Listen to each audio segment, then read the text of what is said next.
ہو جا وہاں کا حال یہ ہے، تو جہاں نیک بندے دفن ہو وہاں کی عظمت کا اندازہ کون لگا سکتا؟ بس معزز سامعین آخری وقت ہے، اس کے جزئیات خود سمجھ لیجئے، بہت سارے جز نکلیں گے اس میں سے۔ یہ ایک اللہ والے گزرے ہیں جو قبر کی تیاری کے لیے رہتے تھے، عمر مختصر تھی ہے لیکن جانتے ولی نہیں تھے، ماں باپ گزر گئے، غوث اعظم سے محبت ہے اور فرامین رسول پر عمل کرتے ہیں۔ ایک وقت ایسا آتا ہے قریب ہو جائیے، محبت رسول میں جیتے اور مرتے ہیں، ولی نہیں ہیں، محبت رسول میں جینے اور مرنے کے دعوے دار بن گئے۔ عمر چلتی رہی ہے، 10 سال کا زمانہ گزر گیا، معزز سامعین عمر چل رہی ہے لیکن جانتے نمازی بن گئے ہیں، 11 سال ہو گئی نمازی ہو گئے ہیں، 12 سال ہو گئے غازی ہو گئے، 13 سال کی عمر ہو گئی مجاہد ہو گئے۔ لہذا معزز سامعین وقت گزرتا چلا گیا، شریعت پر حامل ہو گئے ہیں، اور وقت گزرا تو حقیقت پر فائز ہو گئے ہیں، اور وقت گزرا تو حقیقت کے ساتھ معرفت پر فائز ہو گئے، اور وقت گزرا ہے طریقت پر فائز ہو گئے۔ جانتے ہیں ایک وقت ایسا آتا ہے عمر 17 سال ہو جاتی ہے، اللہ تبارک و تعالیٰ نے ان کو اپنا ولی بنا لیا ہے۔ لہذا آپ ہی بتائیے، پوچھا کیسے ولی بنے؟ کہتے ہیں میں قبر سے انتہائی ڈرتا تھا، میں قبر کی تیاری بھی کرتا تھا۔ یاد رکھیے یہ کامیابی نہیں اور یہ ہوشیاری نہیں ہے کہ گناہ بھی کرو رحمت کی امید بھی رکھو۔ حضرت علی کہتے بے وقوف لوگ ہیں وہ جو گناہ بھی کرتے ہیں اور رب کی رحمت کی امید بھی رکھتے ہیں۔ امید تبھی کی جائے جبکہ اللہ تبارک و تعالیٰ کی بارگاہ میں اس کے احکام پر چل رہے۔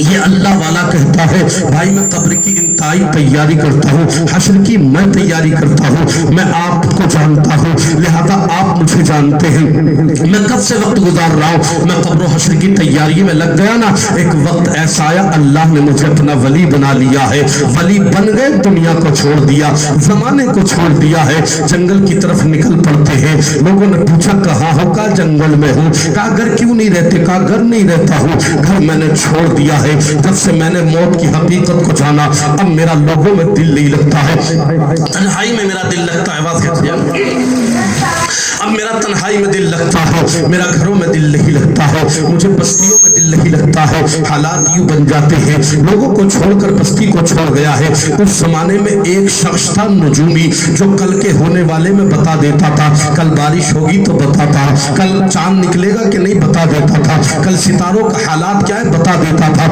اس کو سیاروں کا علوم رکھنے والا نجومی کہتے تھے۔ اللہ والا تشریف فرما ہے، وہ زمانے سے کہتا تھا لوگوں دنیا کچھ بھی نہیں ہے، وَمَا الْحَيَاةُ الدُّنْيَا إِلَّا مَتَاعُ الْغُرُورِ قُلْ مَتَاعُ الدُّنْيَا قَلِيلٌ، مگر جانتے مقام مصطفیٰ کے لیے کہتا ہے اللہ اکبر اِنَّا أَعْطَيْنَاكَ الْكَوْثَرَ۔ اور مقام مصطفیٰ کے لیے ایک کتاب ہے مقام مصطفیٰ، علامہ انوار الحق صاحب کی، صفحہ نمبر 66 پر بیان ہوا ہے، آپ غور کیجئے گا معزز سامعین۔ کہتے ہیں میں قبر کی تیاری میں لگ گیا ہوں، رب قدیر نے مجھ پر کرم فرما دیا ہے، ایک وقت ایسا آ گیا ہے لہذا غور کیجئے نازک وقت ہے، لہذا دنیا کو میں نے چھوڑ دیا۔ آخرکار نجومی نکلا گھوڑے پر، اور یہ کیا کر رہے ہیں؟ یہ تشریف فرمائے لیٹے ہوئے ہیں۔ نجومی کو تو بڑا برا لگا کہ یہ فقیر نے مجھے سلام نہیں کیا ہے، فقیر اٹھ کر کے میرا استقبال کیوں نہیں کیا ہے؟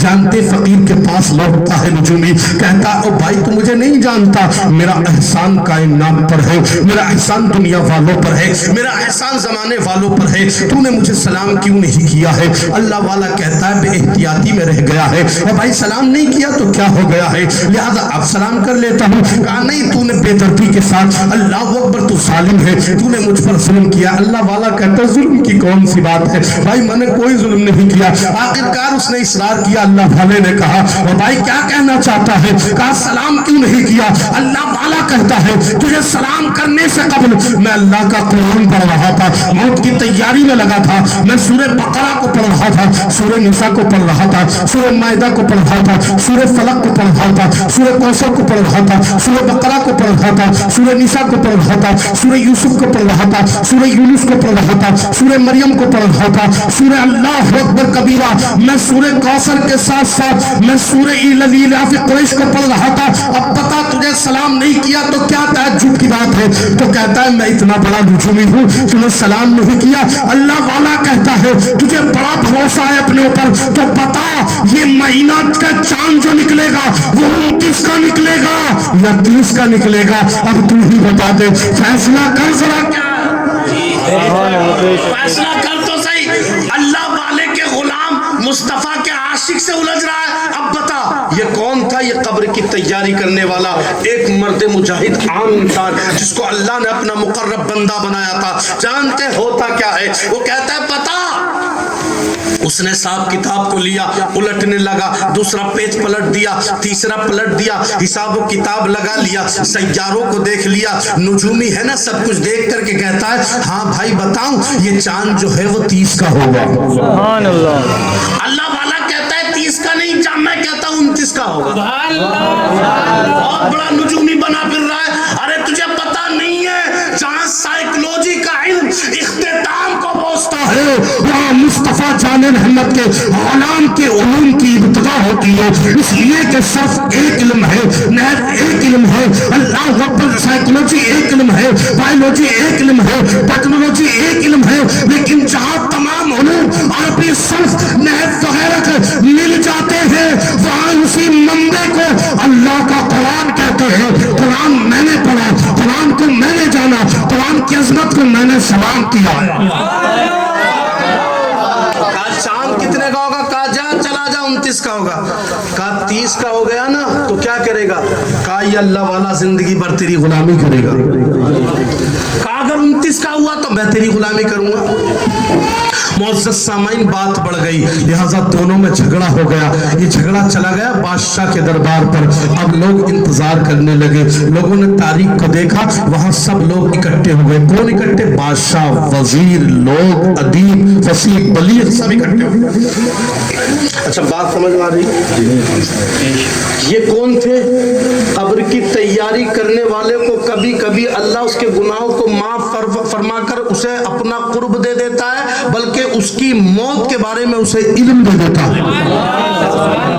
تو موت کی تیاری کرنا بھی یہ رحمت خدا بندی ہے۔ لہذا اس نے کہا وزیر آ گئے ہیں، ادیب آ گئے ہیں، فصیح آ گئے ہیں، پیارے اسلامی بھائی بلیغ آ گئے ہیں۔ معزز سامعین غور و فکر کرنا، سب لوگ اکٹھے ہو گئے، بادشاہ آ گیا، وزیر آ گئے، لوگ آ گئے، دیہاتی آ گئے۔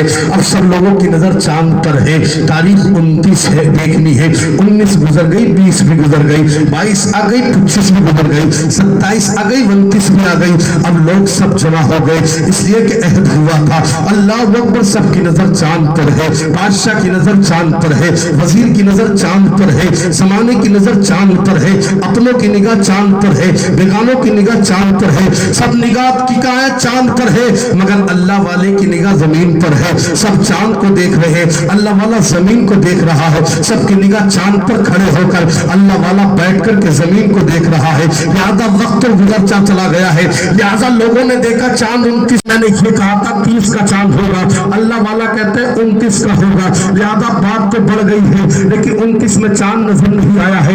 ایک اصول برکت کے لیے ایک مسئلہ اور بتا دوں، ایک اور اللہ والے گزرے ہیں، اللہ اکبر، جن کو مجنون شاہ رحمت اللہ علیہ کہا جاتا ہے، انہوں نے بھی نجومی سے کہا تھا وہ بھائی بتا چاند کتنے کا ہوگا؟ تو یہاں انہوں نے بتایا تھا یہ چاند جو نکلے گا نا وہ 29 تاریخ میں نکلے گا، اللہ والا کہتا ہے 30 میں نکلے گا۔